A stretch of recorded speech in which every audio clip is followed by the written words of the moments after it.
친명 대표 주자인 송영길 의원과 김용전 부원장, 전당대회에 출마하려고 후보 등록까지 마친 상황에서 누구도 예상하지 못한 돌발 변수가 발생했습니다. 당규 4호 10조에 따라 두 사람 출마를 할 수 없다는 문제 제기가 나온 겁니다. 권리당원만 출마가 가능한데 그러려면 최소한 6개월 전에 가입을 해야 되고 당비를 최근 1년 내 6번 이상 내야 합니다. 자, 그런데 송영길 의원, 소나무당에 있다가 복당한 게 2월, 지금이 7월이니 6개월이 아직 안 됐죠. 김 전 부원장은 당비를 못 냈습니다. 자, 한밤중 긴급 최고위원회가 열렸습니다. 자격이 안 되니 규정대로 출마를 못한다는 친청계와 복당 못하고 당비 못 낸 건 정치검찰 수사 때문이니 예외 조항을 둬야 한다는 친명계가 맞붙었습니다. 어제는 안 된다, 오늘은 된다로 결론이 났는데요. 자, 누구도 예상 못한 이 돌발 변수에 어젯밤부터 참 많은 일이 있었습니다. 먼저 김승희 기자입니다. 피선거권 자격이 있냐 없냐. 지금 이게 당원당 이게 저쪽이 되냐 안 되냐. 그 판단이 들어가겠습니다. 어젯밤 10시 30분 민주당 긴급 최고위원회가 소집됐습니다. 송영길 의원과 김용전 민주연구원 부원장 출마 여부를 논의했지만 결론을 내지 못했습니다. 친청계와 친명계 최고위원 간 3대3, 동수면 출마 불가입니다. 송 의원은 오늘 아침 7시 친청계 최고위원들이 전화를 안 받는다며 다급한 문자를 공개했습니다. 세 분의 정청래 측 그 최고위원 세 분이 완강히 반대를 했다고 그럽니다. 근데 전화를 했더니 전화를 안 받아서 메시지를 남기고. 오전 8시 30분 김 전 부원장과 함께 최고위 회의장을 찾았습니다. 검찰의 상징적인 피해자 송영길, 김용을 그 검찰이 만들어놓은 그 기소장에 보증 도장을 찍어가지고 그걸 가지고 우리의 자격을 전한다면 얼마나 자기 모순입니까? 두 사람의 당비 납부 기록에 비어있는 칸은 바로 검찰 탄압의 시간입니다. 친명계 대표주자들의 출마가 불투명해진 상황. 가해자 윤석열만도 못한 것이다. 또다시 동지를 내치려는 거냐. 친명들의 격앙된 반응이 쏟아졌습니다. 김민석 전 총리도 당원들이 충분히 인정할 만한 예외 사유라고 힘을 보탰습니다. 오늘 아침 최고위에서 친청계 최고위원이 불참하면서 3대2로 예외를 허용하기로 결정했고 오후 당무위에서 후보 자격을 인정했습니다. 채널A 뉴스 김승희입니다. 두 사람의 출마가 가능해지자 친청계는 사실상 특혜를 준 오욕의 날이라며 반발했습니다. 정치 생명을 끊어놓겠다는 위협까지 받았다며 격앙된 반응을 보였습니다. 전민영 기자가 이어갑니다. 오늘 아침 최고위 도중 친청계 문정복 최고위원이 회의장을 박차고 나왔습니다. 당대표실을 급습하듯이 방문해서 하는 거는 나름대로 저희 최고위원들에 대한 무언의 압박 아니겠습니까? 송영길 의원과 김용전 부원장의 최고위 참석에 반발하며 안에서 폭언도 들었다고 주장했습니다. 모 최고위원에게 정치 생명 끊어놓겠다라고까지 얘기를 하면 이거 어떻게 이걸 받아들여요? 당의 최고 어른이시잖아요. 이제 육선이시고. 두 사람의 출마 허용으로 결론 나자 친청계 최고위원은 강하게 반발했습니다. 민주당 역사에서 또 하나의 오점을 남긴 날이 되어버렸습니다. 그 자리에 있었다는 사실이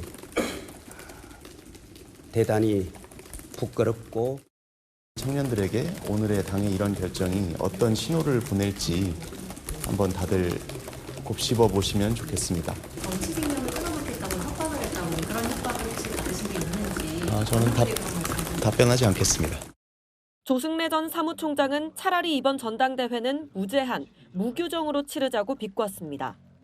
정청래 전 대표가 앞서 계엄을 함께 이겨낸 동지들이라며 두 사람 구제 의사를 내비쳤지만 친명계는 이중적이라고 쏘아붙였습니다. 이건태 의원은 한쪽은 구제, 한쪽은 봉쇄, 혹시 짜고 치는 팀플이냐고 의심했습니다. 채널A 뉴스 전민영입니다. 두 후보의 출마 가능해 이게 공정이냐? 청년 민주당 정치인들이 반발하고 나섰습니다. 60대 80학번 60년대생을 지칭하는 686에만 왜 너그럽냐는 건데요.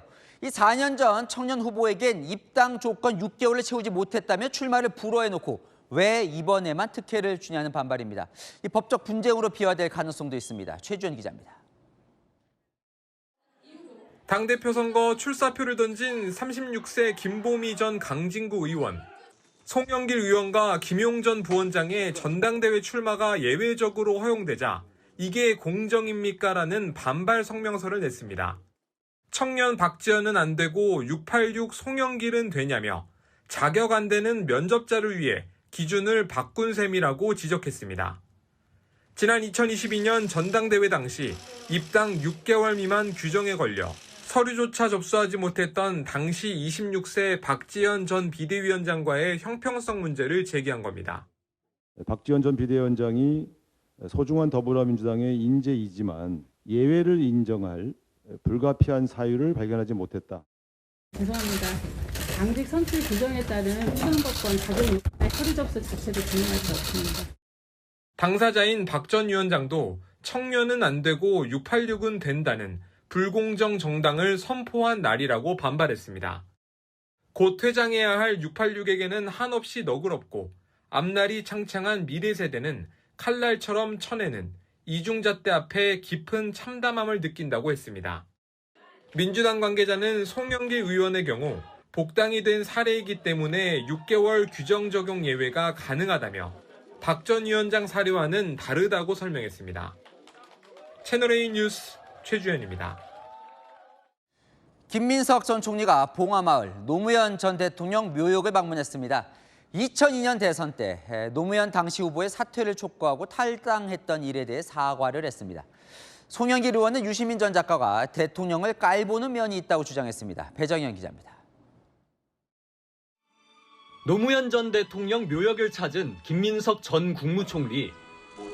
굳은 표정으로 고개를 숙입니다.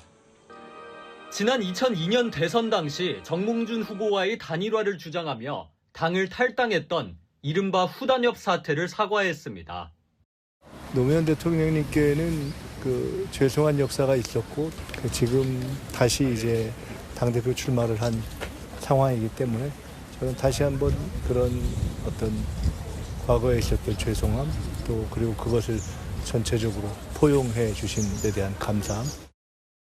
앞서 올린 SNS 글에선 마음의 상처를 입으신 노 전 대통령과 노사모를 비롯한 모든 분들께 깊이 사과드린다며 당시 저희 오판과 부족으로 18년의 야인 시절을 겪었다고 회고했습니다. 송영길 의원은 필패론을 제기한 유시민 작가를 맹폭했습니다.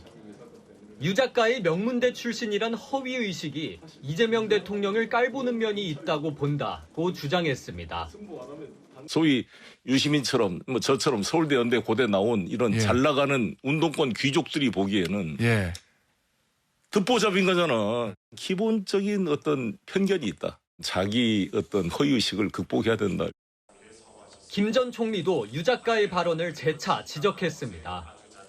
여러 번 그런 비슷한 말씀을 하신 적이 있고 근데 그것이 꼭 과거에도 맞지 않았고 이번에도 맞지 않을 것이다. 친명계는 유 작가의 독설로 민주당이 분열의 길목에 들어섰다며 비판을 이어갔습니다. 채널A 뉴스 배정현입니다. 오세훈 서울시장이 증시를 투전판으로 만들고 있다며 이재명 정부의 자본시장 정책을 강하게 비판하고 나섰습니다. 나경원 의원도 국민의 피 같은 투자금을 사기판에 밀어넣었다며 단일 종목 레버리지 정책을 지적했습니다. 서창우 기자입니다. 청년을 투전판으로 내몰고 다른 쪽에서는 비탄감으로 생색을 낸다.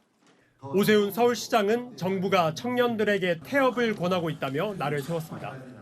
올해 코스피 사이드카가 글로벌 금융위기 때보다 많은 37회 발동됐다며 투전판으로 변질된 건 단일 종목 레버리지 파생 상품의 위험성을 알고도 승인하고 수수방관한 명백한 인재라고 비판했습니다. 월급 모아 집 사는 사다리가 끊어진 사회에서 마지막 보루였던 자본시장이 잔인한 덫이 됐다고도 했습니다. 자본시장의 비극은 부동산 시장으로 옮겨붙는 도미노 폭탄이 되고 있다고도 주장했습니다. 파생상품 승인 과정에 대한 감사가 필요하다고 정부를 압박했습니다. 나경원 국민의힘 의원도 대한민국 주식시장이 아사리판으로 변했다며 국민의 피 같은 투자금을 사기판의 판돈으로 밀어넣었다고 비판했습니다. 시장을 망가뜨린 책임을 물어 김용범 정책실장을 파면해야 한다고 주장했습니다. 채널A 뉴스 서창우입니다. 한동훈 무소속 의원의 국민의힘 복당에 대해 어떻게 생각하십니까? 이 질문에 대해 국민의힘 지지층에선 찬반 여론이 팽팽했습니다. 한 의원은 국민의힘 의원들과의 설전을 멈추고 민주당 의원과 토론에 나섭니다. 손인혜 기자입니다. 42대 44. 한동훈 의원의 국민의힘 복당에 대한 국민의힘 지지층 여론입니다.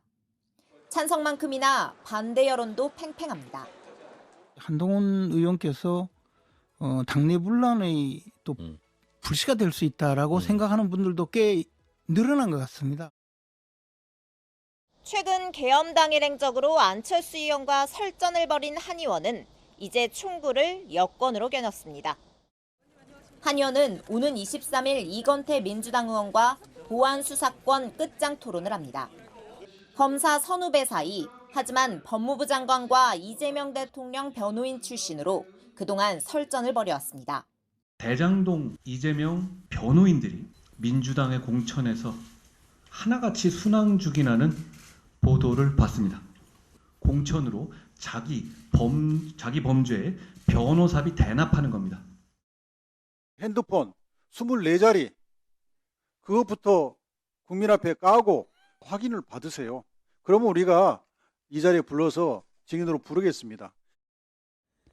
채널A 뉴스 손인혜입니다.